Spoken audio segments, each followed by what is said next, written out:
வானொலியில் நீங்கள் கேட்டு மகிழ்ந்த தென்கட்சி கோ சுவாமிநாதன் ஐயா அவர்களின் இன்று ஒரு தகவல். ஒரு அரசன், அவனுக்கு வயசாயிட்டுது. அதனாலேயே இந்த கவலை பயம் எல்லாமும் அதிகமாயிட்டுது. மரண பயம், ராத்திரியில் சரியாக தூங்க முடியல, இப்படி ஆயிட்டுது நிலைமை. அந்த அரசன் ஏற்கனவே எப்படின்னா போர்க்களங்களில் எத்தனையோ பேரை ஓட ஓட விரட்டி இருக்கிறான். இருந்தாலும் இப்போ அந்த துணிச்சல்லாம் எங்கேயோ போயிட்டுது. பேசாமல் படுத்துருக்கிறான். அப்படியே படுத்தாலும் தான் தூக்கம் வர மாட்டேங்குது. என்ன பண்ணலாம்னு யோசித்தான் இந்த மன்னன். உடனே எல்லா அமைச்சர்களையும் கூப்பிட்டான். எனக்கு நிம்மதி இல்லை, எதை நினச்சாலும் பயமாக இருக்கு, எனக்கு ஒரு ஆலோசனை சொல்லுங்க அப்படின்னா. என்ன ஆலோசனை வேணும் அப்படின்னு சொல்லி கேட்டாங்க. எனக்கு ஒரு நெருக்கடியான சந்தர்ப்பம் ஏற்பட்டு போச்சுன்னு வச்சுக்கோங்க. அந்த நேரத்தில் நீங்கள் யாருமே என் பக்கத்தில் இல்லை ஆலோசனை சொல்கிறதுக்கு அப்படின்னா, அந்த சமயத்தில் எனக்கு உபயோகப்படுற மாதிரி ஒரு வாசகம், பொன்மொழி ஏதாவது சொல்லுங்கள். அதை நான் என்னுடைய வைர மோதிரத்துக்கு அடியில் பதிச்சு வச்சுக்கிறேன் அப்படின்னார். தேவைப்படுறப்போ உதவும் அப்படிங்கிறதுனால. அவர் போட்டிருந்த மோதிரமும் அதுக்கு தகுந்த மாதிரியே திறந்து மூடுறது மாதிரி அமைஞ்சிருந்தது. ஏதாவது வாசகம் எழுதுனா உள்ற வச்சுக்கலாம், அதுக்கான வசதி அதில் இருந்தது. அமைச்சர்கள்லாம் யோசனை பண்ணாங்க, இது மாதிரி ராஜா கேட்குறாரே, என்ன வாசகம் அதாவது பொன்மொழி சொல்லலாம் அப்படின்னு எல்லாரும் யோசனை பண்ணாங்க. ஒருத்தருக்குமே சரியாக தோணலை, ஒரே குழப்பமாக இருந்தது. ஏன்னா நெருக்கடியான சமயத்தில் உபயோகப்படுறது மாதிரி ஒரு பொன்மொழி வேணும்னு சொல்லியிருக்கிறார். அப்படி இப்படி யோசித்து பார்த்தா ஒன்றுமே தோணலை. எல்லாரும் குழம்பிக்கிட்டு இருந்த நேரத்தில் ஒரு பெரியவர் அந்த பக்கமாக வந்தார். அவர் சொன்னார், நான் வேணும்னா அதுக்கு பொருத்தமாக ஒரு வாக்கியம் சொல்கிறேன், ஆனால் ஒரு நிபந்தனை. அதை யாரும் ரொம்ப ஆர்வம் காரணமாக அவசரப்பட்டு படிச்சிடக்கூடாது. அதை ரகசியமாக அந்த மோதிரத்துக்குள்ளே எழுதி வச்சுக்கணும். எப்போவாவது இக்கட்டில் மாட்டிக்கிற சமயத்தில் மட்டும், வேறு வழியே இல்லை அப்படிங்கிற நிலைமையில் மட்டும்தான் அதை திறந்து பார்க்கணும். அப்படி நீங்கள் இருக்கிறதா இருந்தால் நான் அதை சொல்கிறேன் அப்படின்னார் அந்த பெரியவர். சரின்னு ஒத்துக்கிட்டாங்க எல்லாரும். அதே மாதிரி அவர் ஒரு வாக்கியத்தை சொன்னார். அவர் சொன்ன வாக்கியத்தை ரகசியமாக மோதிரத்துக்குள்ளே பதிச்சு மூடியாச்சு. ராஜா அதை விரலில் மாட்டிக்கிட்டார். கொஞ்ச நாள் ஆச்சு. அந்த ராஜாவுக்கு ஒரு சோதனை வந்தது. என்ன சோதனைன்னா, அடுத்த நாட்டு மன்னன் படையெடுத்துக்கிட்டு வந்துட்டான். அவன் இவர்கிட்ட ஏற்கனவே தோற்று போனவன், ஒரு வெறியில் வந்திருக்கிறான். தோற்று போனவன் மறுபடியும் சண்டைக்கு வந்தால் எப்படி வருவானோ அப்படி வர்றான். ஒரு வெறியில் வந்தால் ஜெயிச்சுட்டான். என்னாச்சு, இவரோட நிலைமைன்னா நாட்டை இழந்துட்டார், எல்லாத்தையும் இழந்துட்டார். கடைசியாக ஒரு அடிபட்ட குதிரையில் ஏறி தப்பிச்சு போயிட்டார், வேற வழி இல்லைன்னு. பின்னாடி துரத்திக்கிட்டு வராங்க. இவர் ஒரு மலை உச்சிக்கு போயிட்டார், அதுக்கும் அப்பால் போக முடியாது, ஏன்னா அந்த பக்கம் பயங்கர பள்ளம். உல்லாச பயணிகள் கண்டு கழிக்கிற இடம் அது. ஆனால் இவருக்கு அது சாவு பயணத்தின் வாசல், திரும்பவும் முடியாது, அவ்வளவு குறுகிய பாதை அது, வேற வழியே இல்லை. இந்த நேரம் சூரிய ஒளி மோதிரத்தில் பட்டு மின்னிச்சு. உடனே இவருக்கு ஞாபகம் வந்தது. மோதிரத்தை திறந்து படிக்கிறார். அதில் இருந்த வாசகம், இந்த நிலையும் மாறிவிடும், this too will pass away. அவருக்கு ஒரு தைரியம் வந்தது. பின்னாடி வந்தவங்களும் திசை மாதிரி வேற எங்கேயோ தேடி போயிட்டாங்க. அவங்க விரட்டிக்கிட்டு வரலன்னா இவ்வளவு அழகான ஒரு இடம் இருக்கிறதே எனக்கு தெரியாமல் போயிருக்குமேன்னு நினைச்சார்.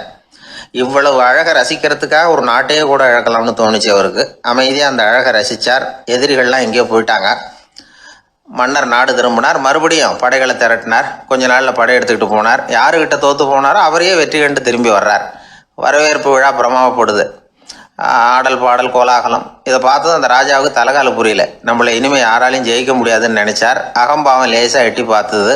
இப்போ மறுபடியும் சூரிய ஒளிப்பட்டு மோதிரம் மின்னிச்சு. அதை திறந்து மறுபடியும் படிக்கிறார். இந்த நிலைமையும் மாறிவிடும், this too will pass away. அவ்வளவுதான். அவர் மனசு அடங்க ஆரம்பிச்சுட்டுது, ஆணவம் போயிட்டுது.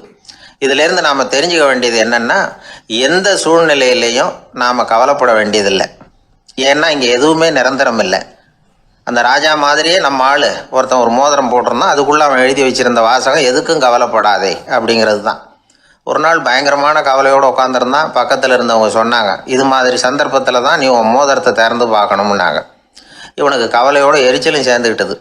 அது எப்படி முடியும், இப்போ திருட்டு போனது என்னோட அந்த மோதிரம் தானே அப்படின்னு சொல்லிவிட்டு தலையில் கை வச்சுட்டு உட்காந்துட்டான். இப்படிலாம் சொல்கிறது உண்டு. இருந்தாலும் நாம் எந்த சூழ்நிலையிலையும் கவலைப்பட வேண்டியதில்லை அப்படிங்கிற உண்மையை புரிஞ்சுக்கணும்.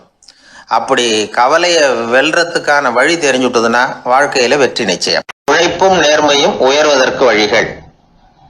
அதை விட்டுட்டு உட்கார்ந்த இடத்துல இருந்துகிட்டே உயர போகணும் அப்படின்னு ஆசை கற்பனை பண்றாங்க. அந்த கற்பனையிலேயே பாதி வாழ்க்கை ஓடி போடுது. உழைப்புங்கிற வழியையும் நேர்மைங்கிற வழியையும் ஒதுக்கி விட்டு குறுக்கு வழியில ஓட நினைக்கிறவங்க குப்புற விழுந்து விடுறாங்க. எந்த தொழிலை நாம செய்தாலும் சரி, அந்த தொழிலுக்குரிய பெருமையை நாம புரிஞ்சுக்கிட்டு அதுல ஈடுபடணும். அப்படி இல்லாம என்ன சார் பொழப்புது, இந்த தொழிலை மனுஷன் செய்வானா அப்படி புலம்பிக்கிட்டே இந்த தொழிலையே செஞ்சுக்கிட்டு இருக்கிறவங்க நம்மள பல பேர் உண்டு. செய்யும் தொழிலே தெய்வம் அப்படின்னு சொல்றாங்கல்ல, அப்படி சொல்றது எதுக்காக? அந்த அளவுக்கு அதுல ஒரு ஈடுபாடு வேணுங்கிறதுக்காகத்தான். ஒரு பெரிய மலைப்பகுதி, அந்த மலை அடிவாரத்துல ஒரு சிற்பி உட்காந்து ஒரு சிலையை வடிச்சுக்கிட்டு இருக்கிறான். கையில ஒரு சின்ன உளிய வச்சுக்கிட்டு ஒரு பெரிய கருங்கல் பாறையை கொஞ்சம் கொஞ்சமா உடைச்சுக்கிட்டு இருக்கான். ஒரு சிற்பத்தை வடிக்கிறதுங்கிறது அவ்வளவு உன்னதமான ஒரு தொழிலா? எல்லாராலையும் முடியுமா அது? அப்படி இருந்தும் அந்த சிற்பிக்கு மன நிறைவில்லை. அவன் நினைக்கிறான், இந்த கடுமையான வெயில்ல உட்கார்ந்து வேலை செய்யறது எவ்வளவு கஷ்டம். நாம ஒரு சிற்பியா இருக்கிறதுனால தானே சூரியன் கடுமையான வெப்ப கதிர்களை நம்ம மேல வீசுறான். நாமளே அந்த சூரியனா இருந்துட்டா இந்த கஷ்டம் இருக்காதே.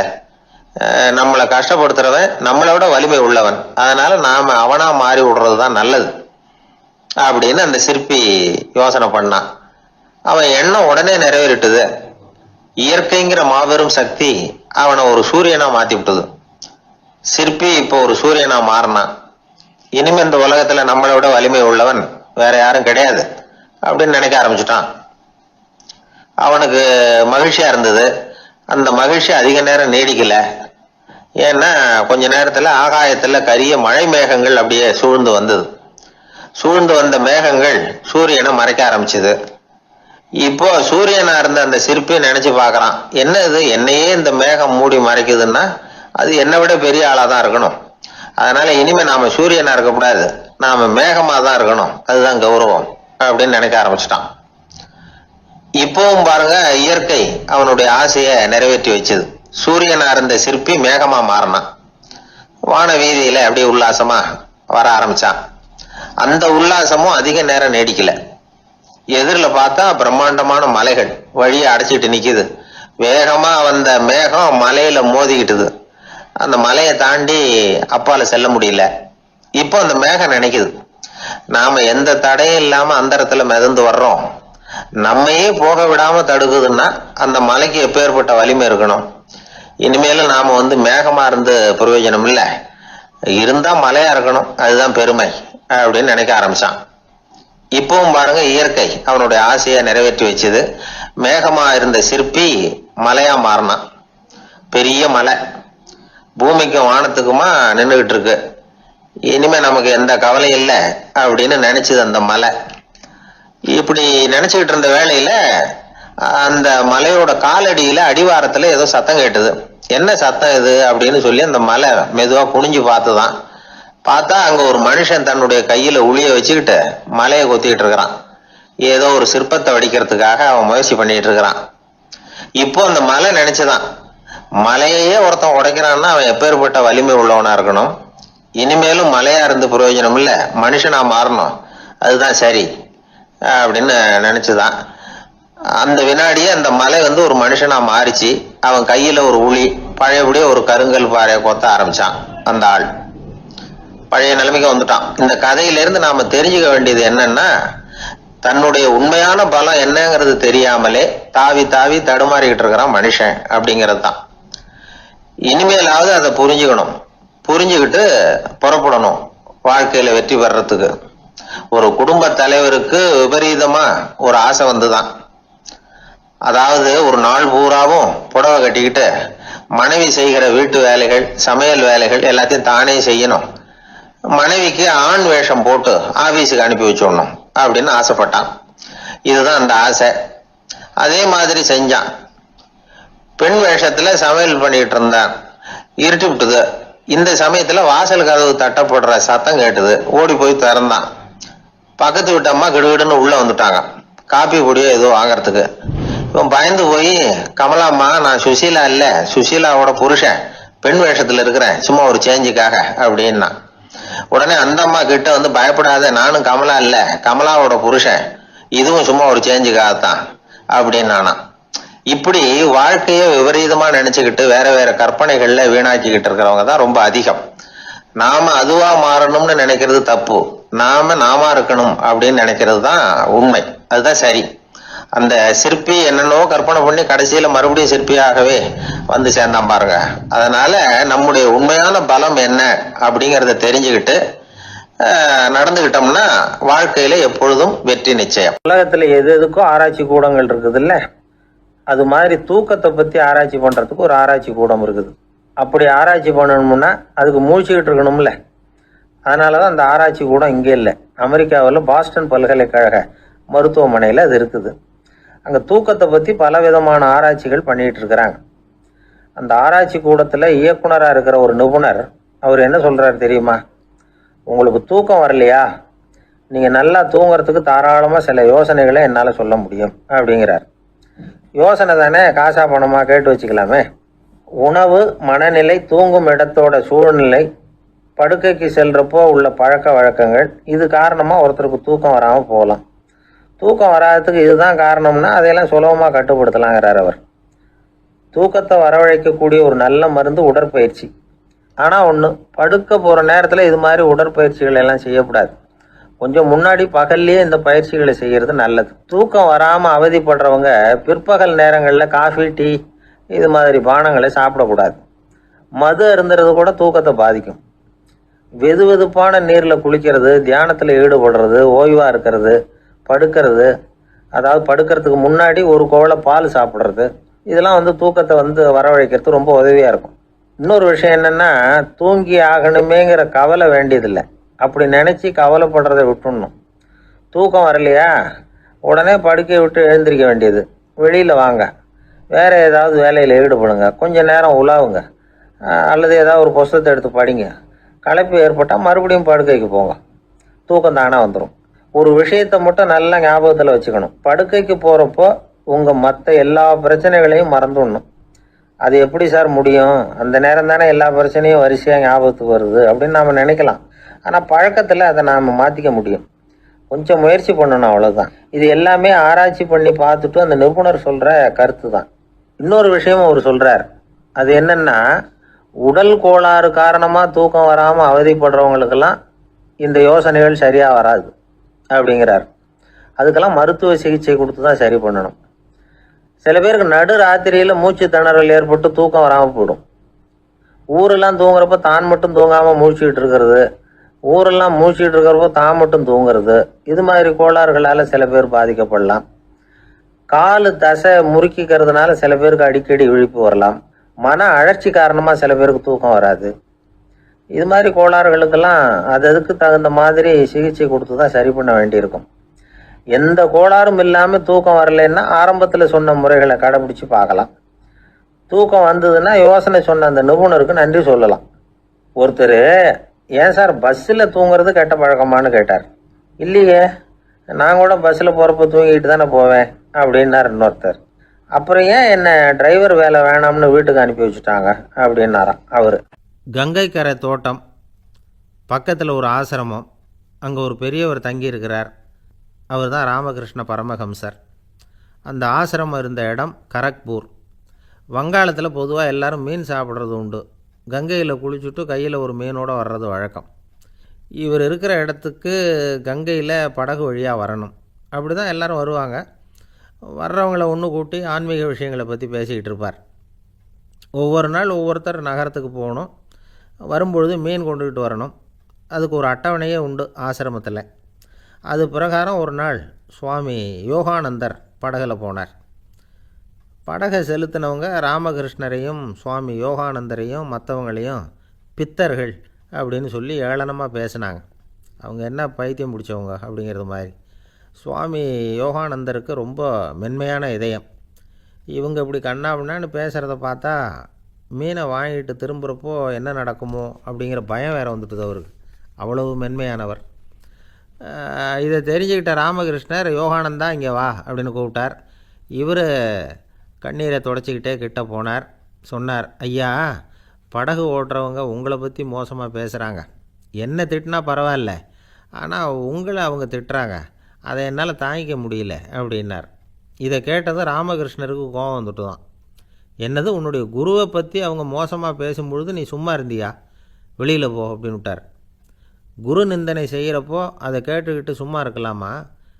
குரு நிந்தனையை கேட்டால் பாவம் இல்லையா? என்னை தூற்றும்போது அவங்க பாவம் செய்கிறாங்க, அதை கேட்டுக்கிட்டு நீ சும்மா இருந்தால் நீயும் பாவம் செய்கிற அப்படின்னாராம். அடுத்த நாள் சுவாமி நிரஞ்சனானந்தர் போக வேண்டிய நாள். இவர் படகுல போகும்பொழுதும் அதே மாதிரி நடந்து தான். அவங்க மோசமாக பேச ஆரம்பித்தாங்க, திட்ட ஆரம்பித்தாங்க. அப்படி கேலி பண்ண ஒருத்தனை இவர் என்ன பண்ணார், பலார்னு கன்னத்தில் அரைஞ்சிட்டார். இன்னொருத்தனை கங்கையில் தூக்கி எறியறதுக்கும் தயாராகிட்டார். அதுக்கப்புறம் அவங்க யாரும் வாயை திறக்கலை. மீன் வாங்கிட்டு வர்றப்பவும் படகுல ஒரே அமைதி. அவ்வளவு பயம் அவங்களுக்கு. ராமகிருஷ்ணர் கூப்பிட்டு விசாரித்தார் என்ன நடந்ததுன்னு. இவர் சொன்னார், அவர் யோகானந்தா போகும்பொழுது என்ன நடந்ததோ அப்படியே தான் இப்போவும் நடந்தது. குரு நிந்தனை செய்கிறத கேட்டுக்கிட்டு நான் சும்மா இருப்பேனா?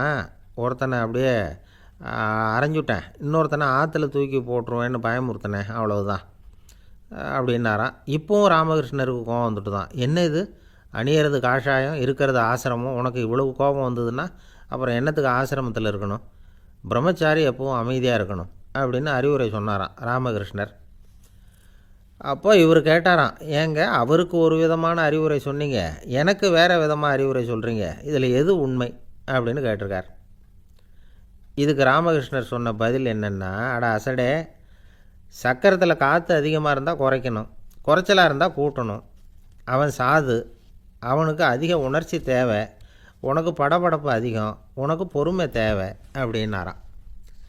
இதில் உள்ள கருத்து என்னென்னா, கல்விங்கிறது எப்படின்னா அதை சூழ்நிலைக்கு தகுந்த மாதிரி கற்பிக்கணும். எல்லாருக்கும் ஒரே மாதிரி கற்பிக்கக்கூடாது. கேட்குறவர் தகுதி, புரிஞ்சுக்கிற திறமை, இதை பொறுத்து கல்வி அமையணும்.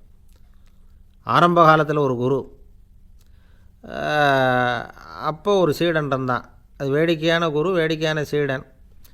ஒரு ஆசிரமம்.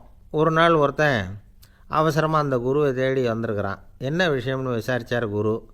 உங்கள் சீடர் என்னை அடிச்சுட்டார் அப்படின்னு புகார் பண்ணானான் அந்த ஆள். குரு சீடனை கூப்பிட்டார். அடிச்சியா இந்த ஆளை அப்படின்னு கேட்டாரான். ஆமான் இருக்கான் சீடன். ஏன் அடித்தே அப்படின்னு கேட்டாரான். இந்த ஆள் உங்களை பற்றி மட்டமாக பேசிவிட்டான், என்னால் அதை தாங்கிக்க முடியல, அதனால தான் அடிச்சுட்டேன்ருக்கான். அப்படி என்ன பேசினான் அப்படின்னு கேட்டாரான். உன்னுடைய குருநாதர் இப்போல்லாம் அர்த்தமில்லாமல் பேச ஆரம்பிச்சிட்டார் அப்படின்னு சொல்லிவிட்டான், அதனால தான் அடிச்சுட்டேன் அப்படின்னானான். அதுக்காக அடித்தே அப்படின்னாரான். நான் அதுக்காக அடிக்கலை குருவே, இப்போல்லாம் நீங்கள் அர்த்தம் இல்லாமல் பேசுகிறதாக அவன் சொல்கிறான், அப்படின்னா இது வரைக்கும் நீங்கள் அர்த்தத்தோடு பேசினதாகத்தானே அர்த்தம், அது தப்பு தானே, அதனால தான் அடித்தேன் அப்படின்னானான். இந்த உலகத்தில் எத்தனை வகையான மனிதர்கள் இருக்கிறாங்க, ஒவ்வொரு மனிதனுமே ஒவ்வொரு வகை அப்படிங்கிறாங்க விஞ்ஞானிகள். மனிதர்களை 3 வகையாக பிரிக்கலாம் அப்படின்னு சொல்கிறாங்க மெய்ஞானிகள். இவங்கள பற்றிலாம் ஏற்கனவே நாம் பேசியிருக்கிறோம். இப்போ டாக்டர் எட்வர்டு பேட்ச் அப்படிங்கிற நிபுணர் என்ன சொல்கிறார் தெரியுமா? மனிதர்களை 7 வகையாக பிரிக்கலாம்ங்கிறார். மனிதர்களின் மனநிலை அடிப்படையில் அவங்கள 7 விதமாக வகைப்படுத்துகிறார் அவர். சரி, அது என்ன 7 வகை? முதல் வகை என்னன்னா, பயந்த குணம் உள்ளவங்க. சார் ரொம்ப பயந்த சுபாவம், வீட்டில் கூட வாயே திறக்க மாட்டார், சாப்பிட போகிறப்ப மட்டும்தான் கொஞ்சம் வாயை திறப்பார், அப்புறம் மூடிக்குவார் அப்படின்னு சில பேரை பற்றி நாம் பேசிக்கிறது உண்டு. இவங்கெல்லாம் இந்த வகை, அதாவது பயந்த குணம் உள்ளவர்கள் அப்படிங்கிற முதல் வகை. சரி, 2வது வகை என்னன்னா, சஞ்சலப்படுகிறவர்கள், எதுக்கு எடுத்தாலும் கலக்கம், குழப்பம், இப்படியே காலம் தள்ளிட்டு இருப்பாங்க. பல பேர் பார்த்துருப்பீங்க. அவங்கெல்லாம் இந்த வகை. 3வது வகை என்னன்னா, யதார்த்த உலகை மறந்து கற்பனை உலகத்திலேயே மிதக்கிறவங்க. இளைஞர்கள், கவிஞர்கள், இப்படி பல பேர் இருக்கிறாங்க. எப்போ பார்த்தாலும் கற்பனை உலகத்திலேயே மிதந்துக்கிட்டு இருப்பாங்க.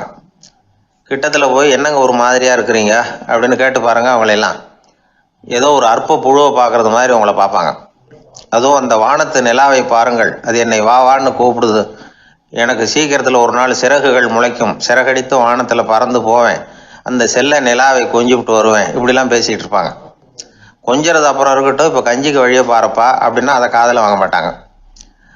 நாம் ஏதோ இந்த உலகத்தை அனுபவிக்க தெரியாதவர்கள் மாதிரி நம்மளை அவங்க கவனிப்பாங்க. இப்படி ஒரு ரகம். 4வது வகை மனிதர்கள் எப்படின்னா, இவங்க தனிமை உணர்வு மிக்கவர்கள். இவங்க மற்றவங்களோட இயல்பாக நெருங்கி பழகிறதில்ல. தான் உண்டு தன்னுடைய வேலை உண்டுன்னு இருந்துட்டு போகிறவங்க. அடுத்த வீட்டில் இருக்கிறவர் யார் அப்படின்னு கேட்டால் கூட அடுத்த வீடுன்னு ஒன்று இருக்கா அப்படிங்கிறது மாதிரி நம்ம முகத்தை பார்ப்பாங்க. அவங்ககிட்ட மேற்கொண்டு நாம் என்னத்தை பேச முடியும்? இப்படி ஒரு வகை.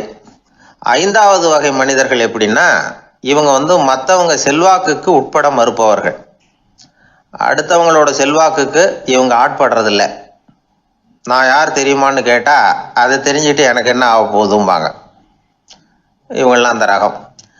6வது வகை மனிதர்கள் எப்பவும் எதுலேயும் பற்றில்லாமல் இருக்கிறவங்க. இது ஒரு துறவு மனப்பான்மை. இயல்பாகவே சில பேர் இப்படி உண்டு, அவங்களுக்கு எதுலேயும் ஒரு ஈடுபாடு இருக்காது. அப்படிப்பட்டவங்கெல்லாம் 6வது வகை. 7வது வகை மனிதர்கள் மற்றவங்க கவலையை தன்னுடையதாக ஆக்கிக்கிட்டு கவலைப்படுறவங்க. இவங்கெல்லாம் மகாத்மாக்கள். தாம் வேறு அடுத்தவங்க வேறு அப்படிங்கிற எண்ணம் இவங்களுக்கு வர்றதில்லை. அதனால் அடுத்தவங்களுக்கு ஒரு துன்பம் வந்ததுன்னா இவங்களால சும்மா இருக்க முடியறதில்ல.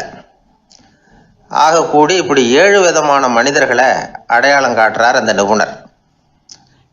இதில் நாம் எந்த வகையில் வர்றோம் அப்படிங்கிறத நாம தான் அடையாளம் கண்டுபிடிக்கணும். எனக்கு தெரிஞ்ச ஒரு மனிதர் உண்டு. அவர் ஒரு வித்தியாசமான வகை. எதையும் நடைமுறை சாத்தியமாக சிந்திக்கிறவர். எப்பவும் அடுத்தவங்களும் நல்லா இருக்கணும், நாமும் நல்லா இருக்கணும் அப்படின்னு ஆசைப்படுறவர். அவருக்கு ஒரு சமயம் திடீர்னு உடம்பு சுகம் இல்லாமல் போயிட்டுது. டாக்டர்கிட்ட போனார், பணம் கொடுத்தார், வைத்தியம் பார்த்துக்கிட்டார். அவர் எழுதி கொடுத்த மருந்து சீட்டை வாங்கினார்.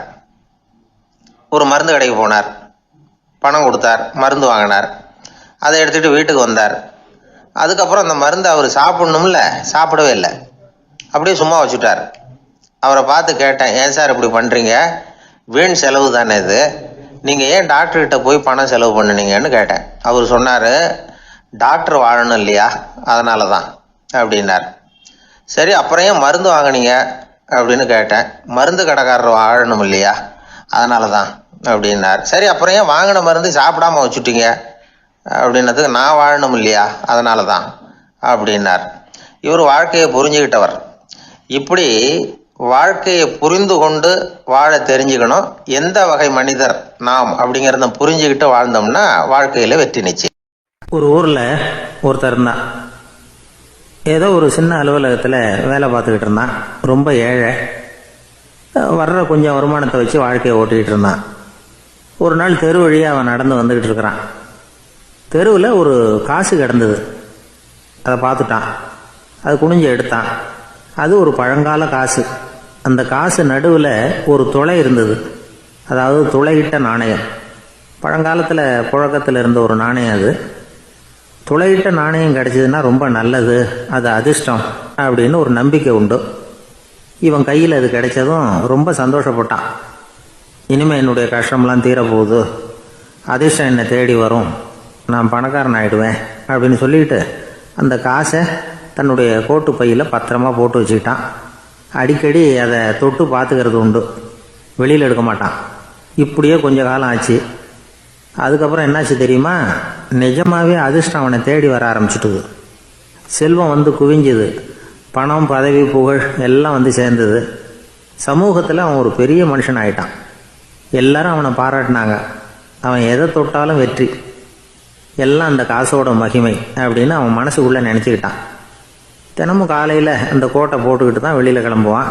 புறப்படுறதுக்கு முன்னாடி கோட்டு பாக்கெட்டை தொட்டு பார்த்துக்குவான், உள்ளே காசு இருக்கா அப்படிங்கிறத உறுதிப்படுத்திக்குவான். அதுக்கப்புறம் தான் வெளியில் கிளம்புவான். இப்படியே பல வருஷம் ஓடி போச்சு. ஒரு நாள் அவனுக்கு அந்த ஆசை வந்துட்டுது. அதாவது அந்த துளையிட்ட நாணயத்தை எடுத்து கண்ணால் பார்க்கணும் அப்படின்னு. காலையில் சாப்பிட்டுக்கிட்டு இருந்தான். அப்போ தன்னுடைய மனைவிகிட்ட சொன்னான், ரொம்ப நாளைக்கு அப்புறம் என்னுடைய அந்த நாணயத்தை இன்றைக்கி வெளியில் எடுத்து பார்க்க போகிறேன்னா. என்னத்துக்கு அது, இப்போ அதை பார்க்க வேணாமே அப்படின்னு மெதுவாக இழுத்தாங்க அந்த அம்மா. இல்லை நான் பார்த்தே தீரணும் அப்படின்னு அவன் தன்னுடைய சட்டை பைக்குள்ளே கையை விட்டான். உள்ளே இருந்த நாணயத்தை வெளியில் எடுத்தான், பார்த்தா அவனுக்கு ஆச்சரியமாக போச்சு. அந்த நாணயத்தில் தொலையே இல்லை.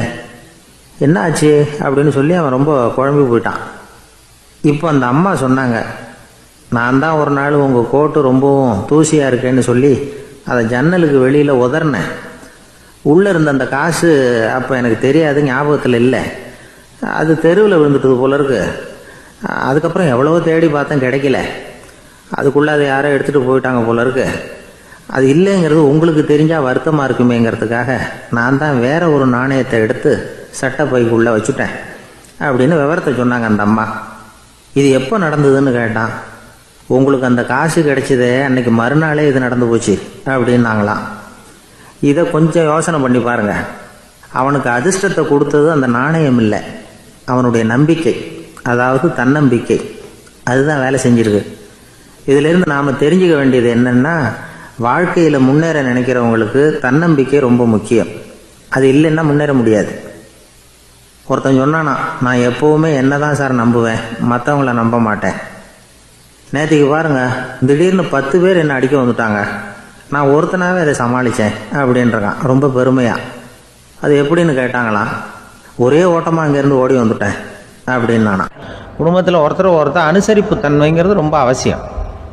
கணவன் மனைவின்னா அனுசரித்து போகணும்னு சொல்லுவாங்க. அதாவது ஒரு கணவன் அதுக்காக தான் அந்த காலத்துலலாம் ஒரு வீட்டுக்கு வந்து மாப்பிள்ளை தேடுறதுங்கிறது ஒரு பெரிய குடும்பத்தை நிர்வகிக்கிற அளவுக்கு ஒரு கணவனாக வரக்கூடிய எப்படி இருக்கணும் அப்படின்னா, அந்த காலத்தில் புலி வேட்டைக்கு போகணும். ஒரு பொண்ணுக்கு மாப்பிள்ளை தேடுறதுன்னா நம்ம தமிழ் பழக்கம் என்னென்னா, காட்டுக்கு போய் ஒரு புலியை வேட்டையாடிட்டு வரணும். அந்த புலி பல்லு அல்லது நகத்தை கொண்டுட்டு வரணும் அந்த இளைஞன்.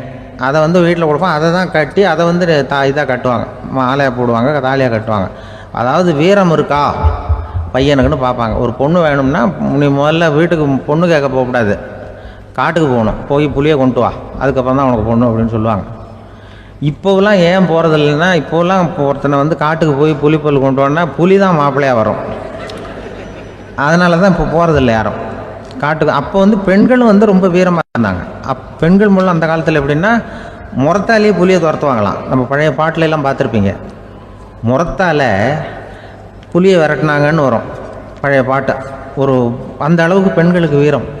இப்போ கல்யாணம் ஆகி இந்த காலத்தில் ஒரு கணவனை வந்து விரட்டிட்டு வந்தாங்களாம் முறத்தை எடுத்துக்கிட்டு. ஒரு மனைவி, அவன் பயந்துட்டு வெளில ஓடி வரான். பின்னாடி முறத்தை எடுத்துகிட்டு அந்த அம்மா ஓடி வருது. இவனை தனியாக பிடிச்சி கொண்டு போய், என்னப்பா இந்த மனைவிட்டு இப்படி பயந்து ஓடி வரையே, முறத்தால் துரத்துறா இப்படி வரையே அப்படின்னு தான் அவன் அப்படியே தடுமாறிட்டு, அதெல்லாம் ஒன்றும் இல்லை, அவன் என்னை புலியாக நினைக்கிறா அப்படின்னு ஒரு பெருமையாக சொல்லிட்டானான். அந்த காலத்தில் புலியை தான் முறத்தால் விரட்டினாங்க, இப்போ புருஷனை விரட்டுறாங்க அப்படின்னு சொல்லி. அப்படி அந்த காலத்தில் வந்து கணவனுக்கு ஒரு குடும்பத்தை நிர்வகிக்கிற திறமை இருக்கா, உடல் வலிமை தான் முக்கியம். இப்போ கூட மதுரை பக்கத்தில் ஐயாவுக்கு தெரியும், அந்த இளவட்டக்கல்லுன்னு ஒரு ஊர் எல்லையில் கிடக்கும். ஊர் எல்லையில் ஒரு பெரிய கல் கிடக்கும். அந்த ஊருக்கு பொண்ணு கேட்க போகிறவங்க அந்த கல்லை தலைக்கு மேலே தூக்கி காட்டணும். அப்படியே தூக்கி தலைக்கு மேலே வசதி கீழே போடணும். அந்த வலு இருந்தால் தான் நீங்கள் அந்த ஊருக்குள்ளேயே போகலாம், பொண்ணு கேட்குறதுக்கு போகலாம். இல்லைன்னா நீ திரும்பி போக வேண்டியதான். அந்த வலிமை இருக்கா மாப்பிள்ளைன்னு பார்க்குறாங்க. இளவட்டக்கல்லுன்னு பேர். அப்போ என்ன பண்ணாங்கன்னா, ஒரு 1000 வருஷத்துக்கு முன்னாடி அந்த கல்லை தலைக்கு மேலே தூக்கி கீழே போடுவாங்களாம். ஒரு 500 வருஷத்துக்கு முன்னாடி அப்படி கொஞ்சம் தூரம் இடுப்பு அளவுக்கு தூக்கி கீழே போட்டுக்கிட்டு இருந்துருக்குறாங்க. அதுக்கப்புறம் ஒரு 100 வருஷத்துக்கு முன்னாடியெல்லாம் அப்படி முழங்கால் அளவுக்கு அப்படி தூக்கி போட்டால் போகிறோம்னு வச்சுருந்தாங்களாம். இப்போ நான் அந்த ஊருக்கு என் கூட பழனிசாமின்னு ஒருத்தர் இருக்கார். அவர் போய், உனக்கு எப்படிப்பா இந்த ஊரில் கல்யாணம் ஆச்சு அப்படின்னா, இப்போலாம் நாங்கள் தொட்டு கும்பிட்டா போகிறோம், அதை அசைக்கிறது கூட இல்லை. அப்படி ஆகிட்டுது. ஒரு குடும்பத்தை கணவனாக வரப்போகிறவனுக்கான தகுதி அந்த காலத்தில் அப்படி இருந்துதான். அப்படி வந்து கணவன் வந்து தேர்ந்தெடுக்கிறது, குடும்ப தலைவனை தேர்ந்தெடுக்கிறது ஒரு பெரிய காரியம். ஒரு பெரிய செல்வந்தர் போட்டி வச்சாராம். ஒரு நீச்சல் குளம், அதில் யார் வேணாலும் குதித்து அந்த பக்கம் போய் கரையிடலாம். அந்த நீச்சல் குளத்தில் விஷப்பாம்புலாம் கிடக்கு. யார் துணிஞ்சி அந்த விஷப்பாம்பு இருக்கிற குளத்தில் குதித்து அந்த பக்கம் போய் கரையேறானோ அவனுக்கு ஒரு 100 ஏக்கர் நிலம் கொடுப்பேன். அது வேண்டான்னா ஒரு 1000 ஆடு கொடுப்பேன். அதுவும் வேண்டான்னா என் பொண்ணை கொடுப்பேன் அப்படின்னு போட்டி வச்சார். அதான் மாப்பிள்ளையை தேர்ந்தெடுக்கிறதுக்கு அவர் ஒரு வழி, நீச்சல் குளத்தில் குதிச்சு கரையேறணும். இப்போ அந்த ஊரில் இருக்கிற இளைஞர்கள்லாம் வந்து பார்க்குறாங்க அந்த குளத்தில் குதிக்கணும்னு. ஆனால் குளத்தில் வெறும் விஷப்பாம்புலாம் கிடக்கு. இது என்ன பண்ணுறதுன்னு பார்த்தா யாருமே குதிக்கிறதுக்கு தைரியம் வரல. திடீர்னு ஒருத்தன் துணிஞ்சு குதித்தான். படபடன்னு அடிச்சுட்டு போய் அந்த பக்கம் கரையேறிட்டான். கரையேறின உடனே பரவாயில்லையே ஒரு ஆள் வந்துட்டான்னு சொல்லி அவனை அந்த இளைஞனை போய் பிடிச்சிட்டு வந்தாங்க. அந்த பெரியவர் கேட்டார், ஏப்பா இவ்வளவு பெரிய விஷப்பாம்பெல்லாம் கிடக்கிற நீச்சல் குளத்தில் நீ துணிஞ்சு குதித்து கரையேறி இருக்கிற, உனக்கு என்ன 1000 ஏக்கர் நிலம் கொடுத்துறவா, 100 ஏக்கர் நிலம் கொடுக்கவா சொல்கிறப்படி அப்படின்னா வேண்டாம் சார்ன்றான். ஓஹோ அப்படின்னா ஒரு 1000 ஆடு வேணுமா உனக்கு அப்படின்னா அதுவும் வேண்டாம் சார். ஓ அப்படின்னா என் பொண்ணு வேணுமா அப்படின்னா அதுவும் வேண்டாம் சாருங்கிறான். அப்புறம் எதுக்குடா குதிச்சுன்ட்டு என்ன உனக்கு என்ன தான் வேணும் அப்படின்னு கேட்டிருக்காரு. என்னை எவன் பிடிச்சி தள்ளி விட்டவன்னு தெரியணும் அப்படின்றான். அதுக்காக அவன் பார்த்துருக்கான். அப்படி இருந்தால் தான் துணிச்சல் வரும் இந்த காலத்தில். எதுக்கு இவ்வளவு சங்கடம்லாம் வச்சாங்கன்னா, ஒரு குடும்பத்துக்கு தலைவராக வர வேண்டிய ஒரு ஆள், கணவனாக இருக்க வேண்டியவனுக்கு துணிச்சல் இருக்கா, தைரியம் இருக்கா அப்படிங்கிறது பார்க்குறதுக்காக இப்படிப்பட்ட தேர்வு முறைகள்லாம் வச்சுருந்தாங்க அந்த காலத்துலலாம். இப்போலாம் கல்யாணம் பண்ணுறது ஆளுக்கு நேரில் பார்க்காமலே கூட கல்யாணம் நடக்குது இன்டர்நெட்டில். இப்போ சர்டிஃபிகேட் கேட்குறாங்க, நோய் நொடி இல்லாமல் இருக்காரா பார். காட்டுக்கெலாம் போக வேண்டாம், நேராக ஆஸ்பத்திரிக்கு போய் ஒரு சர்டிஃபிகேட் வாங்கிட்டு வா, உனக்கு ஒன்றும் வியாதி இல்லைன்னு ப்ரூவ் பண்ணு, அதுக்கப்புறம் பார்த்துக்கலாம், மற்றதை பேசுவோம் அப்படின்னு சொல்லி அப்படி இருக்குது நிலைமை. அதனால் குடும்பத்தில் அந்த கணவனாக இருக்கிற வேண்டியவனுக்கு பொறுப்பு அதிகம். ஏன்னா எல்லாத்தையும் அனுசரித்து போக வேண்டியதாக வந்தான். ஒரு ஊரில் ஒரு இளைஞன் இருந்தான். ஒரு நாள் அவன் ஒரு குருவை தேடிட்டு புறப்பட்டான். ஊரை விட்டு வெளியில் போனான். போகிற வழியில் ஒரு காடு. அந்த காட்டில் ஒரு மரத்தடியில் ஒரு பெரியவர் உட்காந்துருக்கிறார். அமைதியாக மௌனமாக அவர் அமர்ந்திருக்கிறார். இந்த பெரியவரை விசாரிக்கலாம், குருவை தேடி கண்டுபிடிக்கிறதுக்கு இவர் ஏதாவது ஒரு வழி சொல்லி கொடுப்பார் அப்படின்னு நினச்சிக்கிட்டு அவரை நெருங்கினான். ஐயா, எனக்கு ஒரு குரு தேவை, எங்கே கிடைப்பார், அவரை எப்படி அடையாளம் கண்டுபிடிக்கிறது, அதை பற்றி ஏதாவது விவரம் சொன்னீங்கன்னா நான் கண்டுபிடிச்சிக்குவேன் அப்படின்ட்டுருக்கான். பெரியவர் நிமிர்ந்து பார்த்தார். தம்பி, அது ரொம்ப சுலபம்.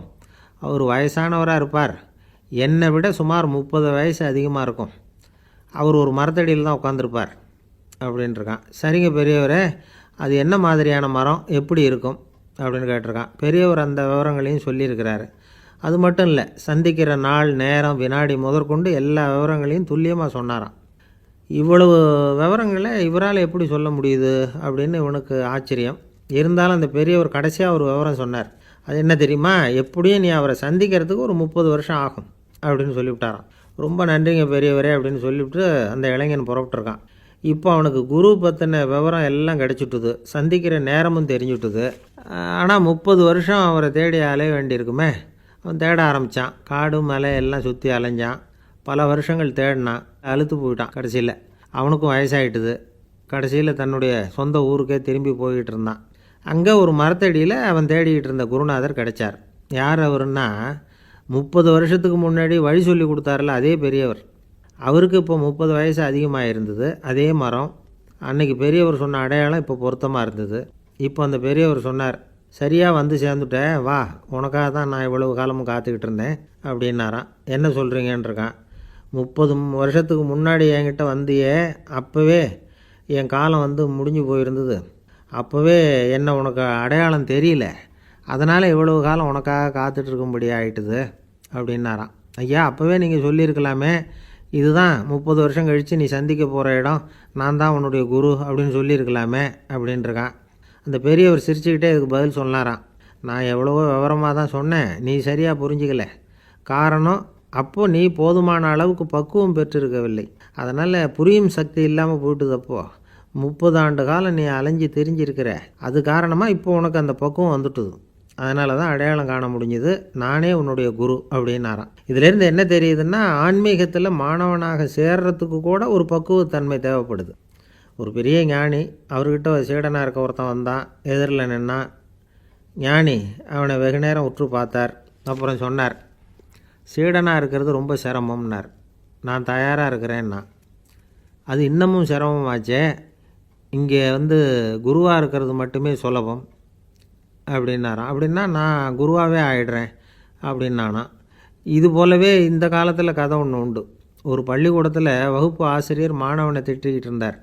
டேய், நீ 100க்கு 10 மார்க்கு தான் வாங்கிக்கிட்டு இருக்க, இவ்வளவு மோசமாக நீ படித்தா கடைசியில் மாடு மேய்க்கிறது கூட லாய்க்கு இல்லாதவனா ஆகிடுவேன், அதுக்கப்புறம் என்ன செய்ய போகிறேன் அப்படின்னாராம். பையன் தலையை சொரிஞ்சிக்கிட்டே சொன்னானா, சார் அப்படின்னா ஒன்று செய்கிறேன் அப்படின்னானா. இவர் கேட்டிருக்கார், என்ன செய்ய போகிறேன்னு. வேறு என்ன சார் உங்களை மாதிரி ஒரு ஆசிரியர் ஆகிடுறேன் அப்படின்னு நானும். ஒரு 600 வருஷத்துக்கு முன்னாடி மனுஷனுக்கு எவ்வளோ நெருக்கடி இருந்ததோ அதுபோல் 40 பங்கு இப்போ அதிகமாகிட்டு தான் கண்டுபிடிச்சி சொல்லியிருக்கிறாங்க. அவ்வளவு நெருக்கடிக்கு மத்தியில் நாம் வாழ்ந்துக்கிட்டு இருக்கிறோம். ஒரு 600 வருஷத்துக்கு முன்னாடி என் தலையில் 1 கிலோ வச்சுக்கிட்டு நின்னேன்னு வைங்க, இப்போ 40 கிலோ வச்சுக்கிட்டு நிற்கிறேன். அப்படி ஒவ்வொரு மனுஷனுக்கும் வாழ்க்கையில் நெருக்கடி அதிகமாக போச்சு. இப்போ இந்த நெருக்கடியில் முன்னாடிலாம் யாரோ ஒருத்தர் தான் தியானம் பண்ணுவாங்க. தியானம்னா ஒருத்தர் 2 பேர் காட்டுக்கு போய் தியானம் பண்ணிகிட்டு இருப்பாங்க 600 வருஷத்துக்கு முன்னாடி. இப்போ வீட்டுக்கு வீடு தியானம் நடக்குது. ஏன்னா அந்தளவுக்கு வாழ்க்கையில் ஒரு நிம்மதி வேணும் அப்படின்னு சொல்லி பண்ணிட்டாங்க. அதுக்கு தான் இயற்கை கொடுத்துருக்கிற ஒரு இயற்கையான வைத்தியம்தான் சிரிப்புங்கிறது. இதை பற்றி பெரியவங்கள்லாம் இப்போ ஆராய்ச்சி பண்ணிகிட்டு இருக்கிறாங்க. சிரிப்புங்கிறது நாம் பிறந்து ஒரு 6 மாதத்தில் தான் முதல் தடவையாக விவரமாக சிரிக்க ஆரம்பிக்கிறோமா. நம்ம பிறந்து 6 மாதத்துக்கு, அதாவது முதல் தடவை சிரிக்க ஆரம்பிக்கிறது ஒரு 6ஆவது வாரம், 1.5 மாதத்தில் தான் குழந்தை வந்து விவரமாக சிரிக்க ஆரம்பிக்குது. அப்புறம் அப்படியே சிரிக்க ஆரம்பிக்கிறோமா. அதெல்லாம் இப்போ கணக்கு எடுத்துருக்குறாங்க. ஒரு குழந்தை ஒரு நாளைக்கு 200 தடவை சிரிக்குதான் ஒரு குழந்தை. பெரியவங்கள்லாம் 15 தடவை சிரிக்கிறாங்களாம். 200 தடவை சிரிச்சுக்கிட்டு இருந்த நாம் அப்படியே குறைஞ்சி 15 ஆகிட்டு. அதனால தான் இருதய நோயெல்லாம் வருது, ஹார்ட் அட்டாக்லாம் வருதுன்னு கண்டுபிடிச்சிருக்கிறாங்க. 200 சிரிப்புக்கு வந்து அது வந்து இயல்புத்தன்மை, மனுஷனுடைய இயல்புத்தன்மை சிரிக்கிறது. அதுக்கு ஜோக்கே தேவைப்படாது. ஆனால் இப்போ காலங்காலமாக நாம் என்ன போதிக்கப்பட்டு வந்திருக்கிறோம்னா, சிரிப்புங்கிறது ஒரு பாவமான செயல். ஒரு முதலாளிக்கு முன்னாடி தொழிலாளி சிரித்தா மரியாதை குறைச்சல், ஒரு கணவனுக்கு முன்னாடி மனைவி சிரித்தா மரியாதை குறைச்சல், அது மாதிரி ஒரு வாத்தியாருக்கு முன்னாடி பையன் சிரித்தா மரியாதை குறைச்சல், ஒரு ஆஃபீஸருக்கு முன்னாடி பியூனு சிரித்தா மரியாதை குறைச்சல், இப்படின்னு சொல்லி சிரிப்புங்கிறது ஏதோ மரியாதை குறைவான செயல்னு காலங்காலமாக நாம் போதிக்கப்பட்டு வந்திருக்கிறோம். இப்போ மரபு ரீதியாகவே அந்த சிரிப்பு வந்து நம்மகிட்ட சிறைப்பட்டுருக்கு தான், அடங்கி போச்சு. அந்த சிறைப்பட்டிருக்கிற சிரிப்பை வெளியில் கொண்டு வர்றதுக்கு தான் ஜோக்குன்னு ஒரு சாவியை போட வேண்டியிருக்கு. வேறு இந்த ஜோக்குக்கும் சிரிப்புக்கும் சம்மந்தம் இல்லை. அதை ஏற்கனவே இருக்கிறத வெளில கொண்டு வரதுக்கு ஒரு சாவி மாதிரி உபயோகப்படுதுன்னு இப்போ அதை பற்றி ஆராய்ச்சி பண்ணுறவங்களாம் சொல்கிறாங்க. ஏன்னா சிரிப்புக்கு ஜோக்கு தேவைப்படாது. இப்போ ஒரு குழந்தை தொட்டிலில் படுத்துருக்குன்னு வைங்களேன், குழந்தை தொட்டிலில் இருக்குது, அது முகத்துக்கிட்ட போய் ஒரு கிளுகிழுப்பை ஆட்டுங்க சிரிக்கும். அந்த கிளுகிழுப்பை சத்தமே சிரிக்க வைக்கிறதுல அதுதான் மனுஷனுடைய இயல்புத்தன்மை. அது என்ன ஜோக்காது? சத்தம். ஒரு கிளுகிழுப்பையை கொண்டு போய் குழந்தை முகத்துக்கிட்ட ஆட்டினா சிரிக்குதே, அதுதான் இயல்புத்தன்மை. அதே கிளுகிழுப்பையை ஒரு தாத்தா மூஞ்சிக்கிட்ட ஆட்டுங்க, கோவம் வந்துடும், அடிக்க வருவார். என்னடா விளையாட்டு இது அப்படிம்பார். ஏன்னா அவர் சிரிச்சுக்கிட்டு இருந்தவர், அப்படி இருந்தவர் ஒரு காலத்தில். ஒரு கிளுகிழுப்பைக்கு சிரித்தவர் ஒரு காலத்தில் இப்போ கோவப்படுறாருன்னா அந்த அளவுக்கு நம்ம மாறி போயிட்டே வந்துக்கிட்டு இருக்கிறோம். அதனால் வந்து அந்த இயல்புத்தன்மை மாறாமல் இருக்கணுங்கிறது ரொம்ப முக்கியம். அதுக்காக எல்லோரையும் குழந்தையாக்க முடியாது. மனுஷன் வந்து எல்லோரும் இனிமேல் வந்து வயசுங்கிறது கூட ஆகிட்டே தான் இருக்கும். அதுக்காக குறைச்சிக்கிட்டே போக முடியாது. அதுக்கு யாராவது மருந்து கண்டுபிடிச்சாதான் உண்டு. ஆனால் ஒருத்தர் மருந்து கண்டுபிடிச்சாராம், சொல்லுவாங்க. ஒரு டாக்டர் வந்து ஒரு மாத்திரை கண்டுபிடிச்சாராம். ஒரு மாத்திரை சாப்பிட்டா ஒரு வயசு குறையும், ஒரு மாத்திரை சாப்பிட்டா ஒரு வயசு குறையும் அப்படின்னு ஒரு மாத்திரையை கண்டுபிடிச்சிருக்காரு. ஒரு பாட்டி அம்மா, 90 வயசு பாட்டி, அது போயிருக்கு. அதே டாக்டர்கிட்ட போய், ஐயா எனக்கு ஒரு பாட்டில் மாத்திரை கொடுங்க, இந்த வயசு குறையிற மாத்திரை அப்படின்றது. அவர் ஒரு பாட்டில் கொடுத்தார் மாத்திரை. பாரும்மா பாட்டியம்மா, ஒரு மாத்திரை சாப்பிட்டா ஒரு வயசு குறையும், எடுத்துகிட்டு போகணும்னு கொடுத்துருக்காரு டாக்டர். இந்த 90 வயசு பாட்டி எடுத்துகிட்டு வீட்டுக்கு வந்துட்டு மறுநாள் அதே டாக்டர்கிட்ட போயிருக்கு. 30 வயசு பொண்ணாக போச்சான். 30 வயசு பொண்ணாக மாறி அதே டாக்டர்கிட்ட போயிருக்கு. இடுப்பில் ஒரு கை குழந்தை, அது சட்டை கிட்ட போடாமல் கட்டவரில் வாயில் வச்சுட்டு உட்காந்துருக்கு. நேராக டாக்டர்கிட்ட போய், டாக்டர் நேற்று வந்தேன், ஏதோ ஒரு மாத்திரை சாப்பிட்டா ஒரு வயசு குறையுன்னீங்க, நான் ஏதோ ஒரு ஆர்வத்தில் ஒரு 30-40 மாத்திரை சாப்பிட்டேன், இப்படி ஆகிட்டேன் அப்படின்னு. இப்போ டாக்டர் சொல்லியிருக்காரு, இதுக்கு ஏமா வருத்தப்படுற, எல்லோரும் வந்து வயசு குறையணும்னு தான் நினைக்கிறாங்க, உனக்கு வயசு குறைஞ்சிட்டுது, நீ சந்தோஷப்படு, இதுக்கே மறுபடியும் என்னகிட்ட வந்திருக்கிற அப்படின்னாரான் டாக்டர். அப்போ அந்த அம்மா சொல்லித்தான், அதை என்னை பற்றி பரவாயில்ல டாக்டர், என் இடுப்பில் பாருங்கள் கை குழந்தை, இது சட்டை கிட்ட போடாமல் உட்காந்துருக்கு, கட்டவரில் வாயில் வச்சுட்டு உட்காந்துருக்கு, இது ரொம்ப ஆர்வத்தில் ஒரு 70 மாத்திரையை சாப்பிட்டு விட்டுது, இது என் வீட்டுக்காரரு. இவர் வந்து இடுப்பை விட்டு கீழே இறங்க மாட்டேங்கிறார். நான் எதையாவது கொடுத்து இனிமேதான் வயசை கூட்டி இறக்கி விடுவேன் டாக்டர் அப்படின்னு தான்.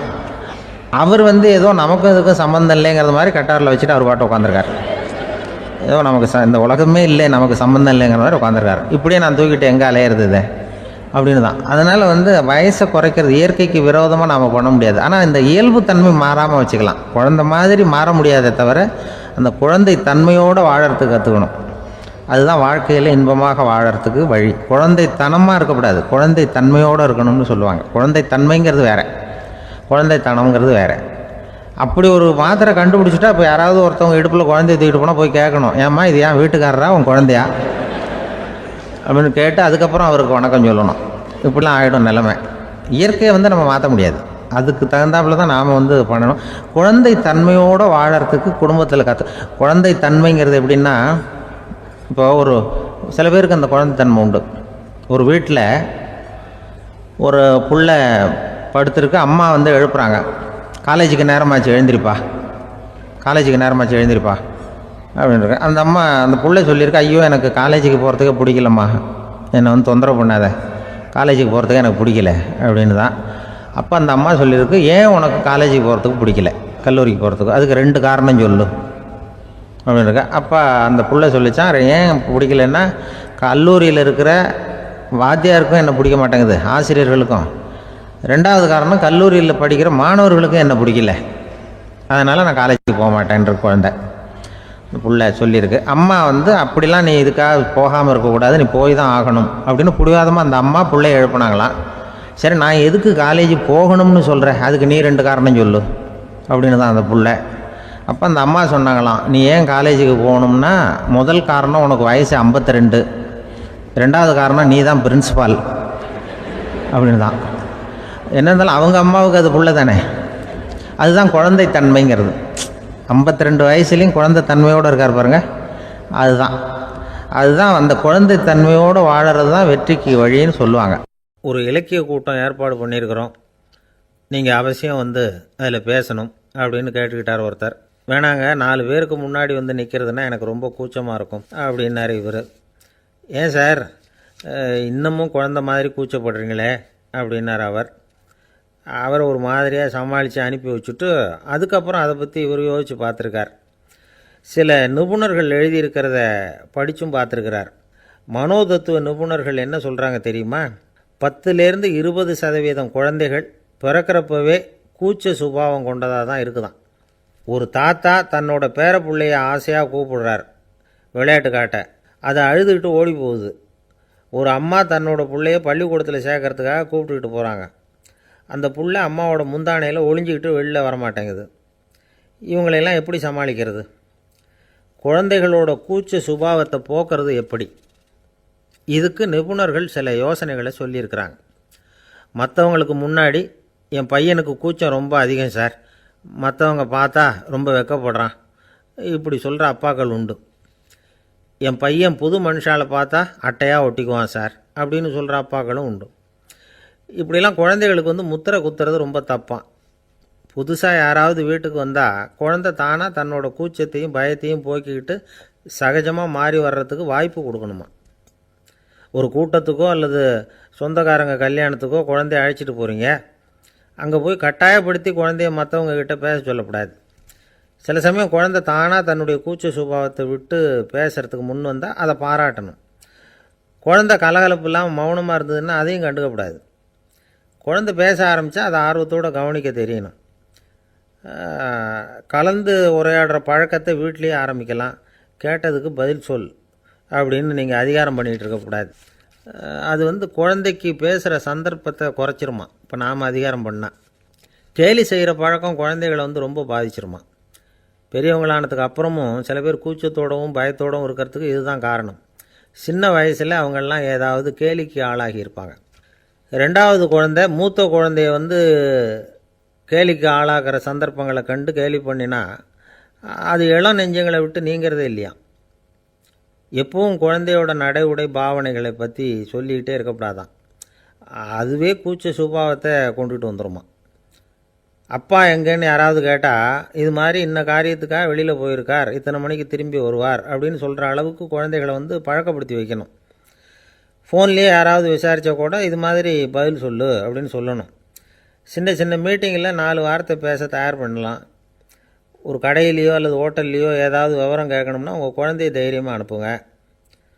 குழந்தைகள் பணிவாகவும் பொறுமையாகவும் விவரம் கேட்குறப்போ கூச்ச சுபாவம் தானாக போயிடும். சின்ன வயசுலேயே இப்படிலாம் பழக்கப்படுத்தினா தான் வருங்காலத்தில் தைரியமாக இந்த சமுதாயத்தில் வாழ முடியும். இல்லைன்னா 60 வயசுலேயும் அடுப்பங்கரையை விட்டு வெளில வர்றதுக்கு கூச்சப்பட்டுக்கிட்டு தான் இருக்க வேண்டியிருக்கும். இந்த காலத்து பிள்ளைங்க எவ்வளவோ பரவாயில்ல, எதுக்கும் தயங்குறதில்ல, கூச்சப்படுறதில்ல. ஒரு அம்மா அடுப்பங்கரையிலேருந்து சத்தம் போட்டாங்க, டேய் ராமு, தயவு பண்ணி அந்த டிவியை நிறுத்துறா, அந்த பெண்ணோட குரல் மகா மோசம், அடுப்பங்கரையில் இருக்கிற என்னாலேயே அதை சகிச்சிக்க முடியல அப்படின்னாங்களாம். உடனே பையன் கொஞ்சம் கூட தயங்காமல் பதில் சொல்கிறான், அம்மா, இந்த குரல் டிவியிலேருந்து வரல, எதிர்த்த விட்டு மாமி தான் இங்கே வந்திருக்கிறாங்க, அவங்க தான் இப்போ என்னோட பேசிக்கிட்டு இருக்கிறாங்க அப்படின்னு நானும்.